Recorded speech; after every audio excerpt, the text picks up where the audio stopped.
Одоо ийм асуудал үүсээд байгаа юм л да. Энэ дөрвөн нэр дэвшигчийг оруулаад ирсэн байгаа. Энэ дөрвөн нэр дэвшигчийг за ингээд өмгөөллийн байгууллагаас нь хуулчдын холбооноос нь ингээд лавлгаа аваад ингээд янз бүрийн зөрчил дутагдал байна уугүй юу гэд ингээд тогтооцсон гэж. Гэтэл Баатар дарга юу гэж асуусан юм гэхлээр өнөөдөр ямар нэгэн байгууллагатай үүргийнхээ яриаг биелүүлэхгүй байгаа тийм хүнийг тийм асуудал байна уу судалж үзсэн юм уу? Одоо шинэ таны нэр дэвшигчийн хувьд бүгдээрээ хариулсан л да. Манай нэр дэвшигчийн хувьд тийм байхгүй гэд. Та тэнд хариулаад байгаа. Байна уу? За. Ажлын хэсгийн гишүүдэд бол онолтын зарчмаар энэ хүмүүсийг судлах үүрэг хүлээлгсэн байгаа. Тэгэхээр би бол нэр дэвшигч үнэр жаргалыг судалж илтгэлийг бичсэн байгаа. Тэгэхээр үнэр жаргал нэр дэвшигч бол өмгөөлөгчөөр ажилдаг үндсэн мэргэжил үндсэн үйл ажиллагаа бол өмгөөлөгч 250 орчим хэрэгт одоо 17 жилийн турш өмгөөлөл хийж байгаа. Эргэн захиргаа бүх хэрэгүүд дээр ордог. Өмгөөлөгчийн хувьд бол нийт эрх ашигын төлөө бас итгэх зүтгэлтэй ажилдаг.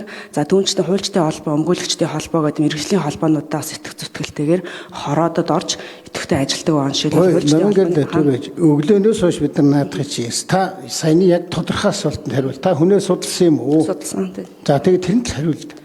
За одоо гүйцэтгэж байгаа ажил үргээ бол бүрэн гүйцэтгэж байгаа гэж дүгнсэн байгаа. Өмгөөлөгчийн ажлаа мөн хороодын идэвх зүтгэлтэй одоо холбооны хороодод ажиллах ажил үргээ гүйцэтгэж байгаа гэдэг. За тодруулаад асууч манай гишүүд.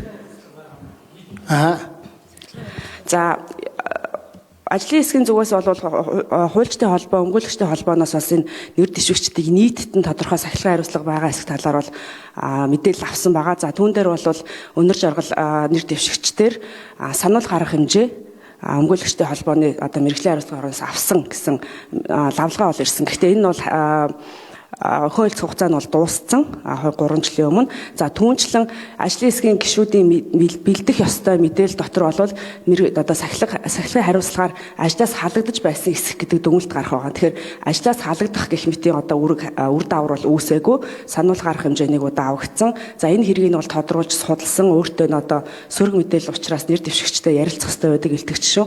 Ярилцаад энэ мэдээлэл нь бол тодруулсан байгаа.